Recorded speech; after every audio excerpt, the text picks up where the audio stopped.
I've got to revisit this with you because I think this was the moment A-Rod took a dive among New Yorkers, never to recover. He was caught by a camera at the Super Bowl in 2011 getting hand-fed popcorn by Cameron Diaz, who was looking at him adoringly, and he wasn't even looking at her. He was like tilting his head and opening his mouth towards her and then keeping like his eye on the field. Do you remember this?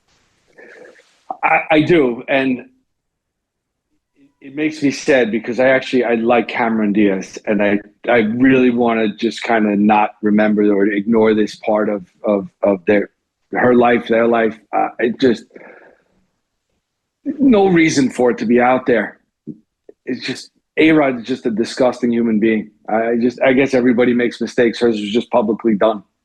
I know. I mean, when A-Rod was at his like physical apex, like A-listers were falling all over themselves to get to this guy. It was Cameron Diaz. It was Madonna.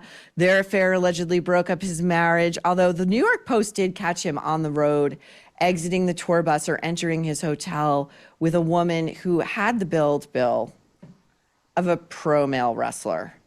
Well, he actually did date a female wrestler. That's right. And I think, this gets to some of A-Rod's issues.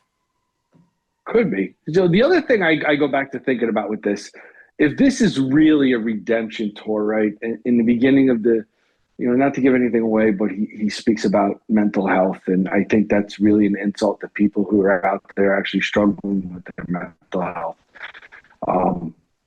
This is just an asshole that is trying to find a way to redemption so he can get to the Hall of Fame.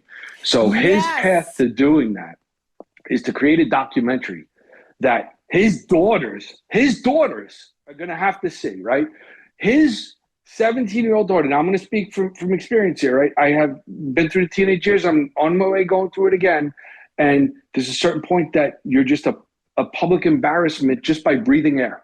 Now his teenage daughter is going to get to revisit publicly father cheating on her mother with Madonna. And that was the end of the marriage. And then everything else that goes along with it. So way to go, A-Rod.